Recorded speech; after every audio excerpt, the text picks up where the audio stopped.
Hey everybody, we are going to dive into the Social Security Cost of Living Adjustment or COLA that we're expecting in 2025 and some bad news for seniors who rely on Social Security. Before we dive in, please take a minute, check out the link you see on your screen, fool.com/Frankel. You get the top 10 stocks to buy right now from my sponsor, The Motley Fool. It's the best way to support this work I'm doing on YouTube. Again, fool.com/Frankel. So let's dive right in. I want to get to talking about the Social Security Cost of Living Adjustment. Let me share my screen real quick. And I can tell you right away that the latest estimate for the Social Security Cost of Living Adjustment for 2025 is 2.63%. That's the lowest it's been in a few years. It's based on recent inflation data. That is not a finalized estimate. The actual cost of living adjustment will be based on third quarter inflation, none of which we have at this time of this recording. I'm recording this on August 12th. In a few days, we'll know what inflation actually was in July. But until we have August and September's data, also, we won't know what the 2025 COLA will actually be. We will find that out sometime in mid-October. So right now, about 2.6% is the projection. But we recently saw a new survey from the New York Federal Reserve. And again, this is a survey. This is nothing set in stone. The average inflation rate for the next 3 years is expected to be 2.3%. Not a giant surprise here. The Federal Reserve is targeting a 2% inflation rate, and this is in the ballpark of that. And given all the rate cuts they've done, it's not surprising to see inflation approach what they want it to do.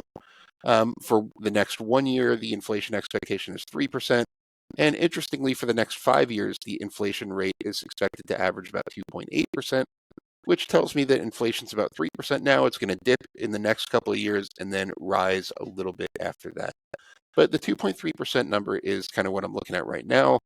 That tells you what you can expect as your cost of living adjustments going forward in 2026, 2027. Also, again, this is just a survey, nothing based in anything we know yet. But here's kind of another part of that survey. It breaks down inflation expectations into individual types of purchases. And this is what I'm getting at with seniors on Social Security and why it's important to know this. So some expenses are expected to rise faster. I mentioned the 1 year inflation expectation overall is 3%.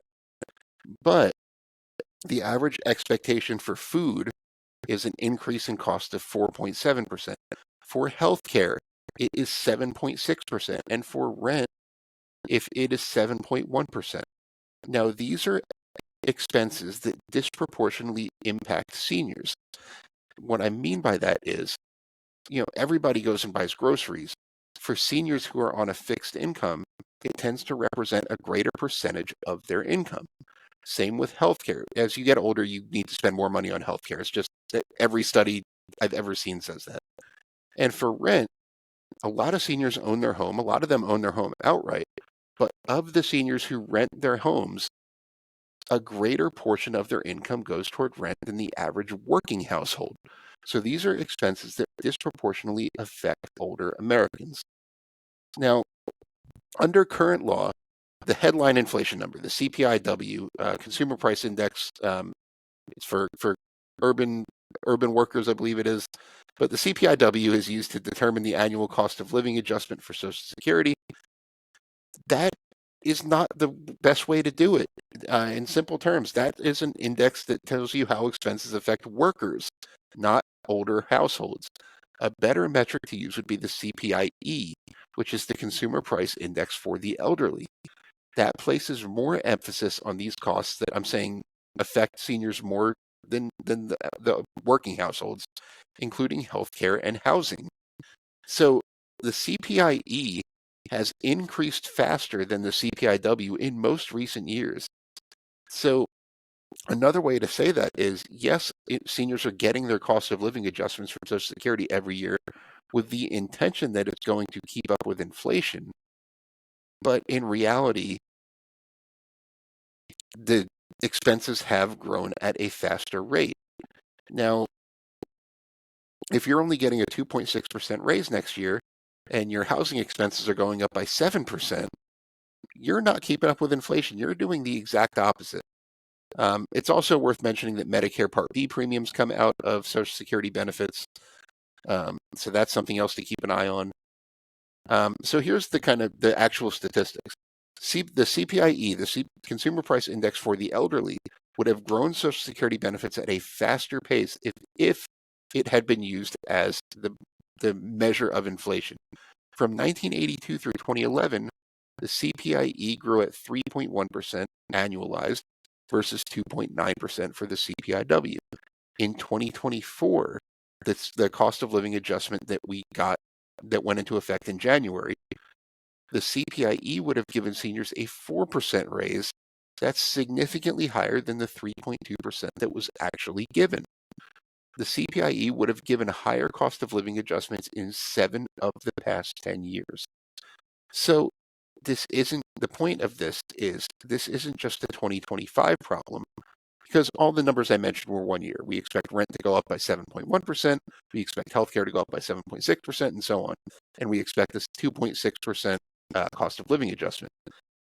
But until they kind of change the system a little bit, and this has been talked about occasionally by politicians, and use the CPIE to calculate cost of living adjustments rather than the CPIW, seniors are gradually getting further and further lower purchasing power from their Social Security benefits. And like I said, every time Social Security cost of living adjustments and Social Security sustainability over the long term come up, the way it's calculated is definitely a big part of Social Security reform in the discussions. So far, nothing's been done with it yet, but that's where things stand. And I personally would love to see that happen. I know I have a lot of family members and friends who are seniors on Social Security. So that's kind of where things stand right now. We'll have the actual cost of living adjustment data in a couple of months. I will be sure to do another video when we know what it actually is and how it's going to, really impact your pocket. So please leave me any questions, by the way. I'm a certified financial planner. I love talking about Social Security and things like that. So please leave me any questions you might have. I'll do my best to answer any of them individually. And thanks for listening. I want to thank The Motley Fool for sponsoring this video. The Motley Fool is a company that provides investing insight and stock recommendations for investors of all skill sets and risk levels. You all know how much I love researching new stocks and trying to find the next best investment. So I'm proud to partner with The Motley Fool to bring you 10 stock picks from their popular product, Stock Advisor. Stock Advisor has beaten the market by more than 4 times. So go to fool.com/Frankel to get your 10 stock picks now. The Motley Fool Stock Advisor returns are 650% as of April 16th, 2024, and are measured against the S&P 500 returns of 148% as of April 16th, 2024.